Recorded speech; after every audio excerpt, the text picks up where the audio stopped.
नमस्कार, आपके साथ मैं हूं आदित्य कुमार। नरेंद्र मोदी के दूसरे कार्यकाल में जब भी सरकार राज्यसभा में फंसती थी तो दो दलों की उन्हें मदद मिल जाती थी, जिसमें से एक थी बीजेडी और दूसरी थी वाईएसआरसीपी। राज्यसभा में इन दोनों ही दलों के पास 20 के आसपास सदस्य रहे और इनके सहारे ही मोदी सरकार दूसरे कार्यकाल में राज्यसभा से बिलों को पास कराती रही। लेकिन 2024 के लोकसभा चुनाव के बाद समीकरण पूरी तरह से बदल गए। चुनाव परिणाम आने के बाद नवीन पटनायक के हाथ से ओडिशा की सरकार चली गई तो जगन मोहन रेड्डी के हाथ से आंध्र प्रदेश की कमान चली गई। इन दोनों ही राज्यों में लोकसभा चुनाव के साथ ही विधानसभा के चुनाव हुए थे। विधानसभा चुनाव के साथ लोकसभा चुनाव में भले ही इन दोनों ही दलों को करारी हार का सामना करना पड़ा हो, लेकिन राज्यसभा में अभी भी इन दोनों ही दलों के पास मजबूत ताकत मौजूद है और इसका एहसास बीजेपी को भी है। लेकिन इस बार ये दोनों ही दल बीजेपी के खिलाफ जाते दिखाई दे रहे हैं। बीजेडी की तरफ से तो लोकसभा चुनाव के तुरंत बाद ही साफ कर दिया गया था कि वो अब मजबूत विपक्ष की भूमिका निभाएगी और बीजेडी सांसदों ने इसे दिखाना भी शुरू कर दिया है। बीजेडी सांसद राज्यसभा में विपक्ष के खेमे में बैठे हैं और जब भी विपक्षी दलों की तरफ से सदन का बहिष्कार किया गया है तो उसमें बीजेडी के सांसद भी शामिल रहे।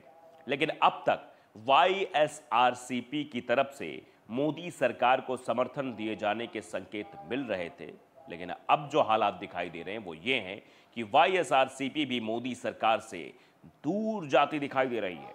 दरअसल संसद में वक्फ बिल पेश किया गया था तो बीजेपी ने एनडीए के सभी दलों को अपने पाले में करने की कोशिश ये भी की कि जो दल एनडीए में नहीं है उनकी भी मदद ली जाए और सबसे पहले बीजेपी की तरफ से वाईएसआरसीपी से मदद मांगी गई। लेकिन दावा किया जा रहा है कि जगन मोहन रेड्डी ने वक्फ बिल के साथ दूसरे किसी भी बिल पर मोदी सरकार की मदद करने से साफ इंकार कर दिया है। लोकसभा में जब वक्फ बिल पेश किया गया तो वाईएसआरसीपी की तरफ से इसका जबरदस्त विरोध भी किया गया, यानी विपक्षी दलों के साथ वाईएसआरसीपी भी हार गई। पार्टी सांसद ने कहा कि इस मामले में जताई जा रही चिंताओं से हम सहमत हैं। असदुद्दीन ओवैसी ने जो बातें कही हैं हम भी उससे सहमति जताते हैं। पार्टी की तरफ से बिल को वापस लेने की मांग की गई। वाईएसआरसीपी के स्टैंड से यह बिल्कुल साफ हो गया है कि अब राज्यसभा में उसका समर्थन मोदी सरकार को नहीं मिलने वाला है।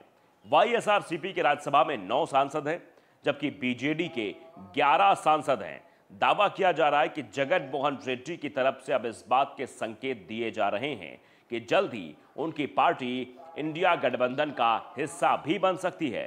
दरअसल लोकसभा और विधानसभा चुनाव में भले ही वाईएसआरसीपी की हार हुई हो, लेकिन चुनाव में पार्टी को 40% से भी ज्यादा वोट मिला है, जिससे एक बात तो बिल्कुल स्पष्ट है कि पार्टी का पूरे आंध्र प्रदेश में मजबूत जनाधार है। तो इंडिया गठबंधन में इस समय कोई भी दल ऐसा नहीं है जिसके पास आंध्र प्रदेश में 3% वोट भी हो। पूरे देश में सिर्फ आंध्र और ओडिशा ही 2 ऐसी स्टेट मानी जाती हैं जहां इंडिया गठबंधन बेहद कमजोर रहता है। लेकिन अब इन दोनों ही राज्यों में उसे मजबूत सहयोगी मिलते हुए दिखाई दे रहे हैं, जिससे बीजेपी की टेंशन और बढ़ गई है। तनव दर्पण न्यूज को अगर आपने सब्सक्राइब नहीं किया जरूर करिए, बेल आइकन दबाइए ताकि अपडेट भरी खबरें आप तक पहुंचती रहें। नमस्कार।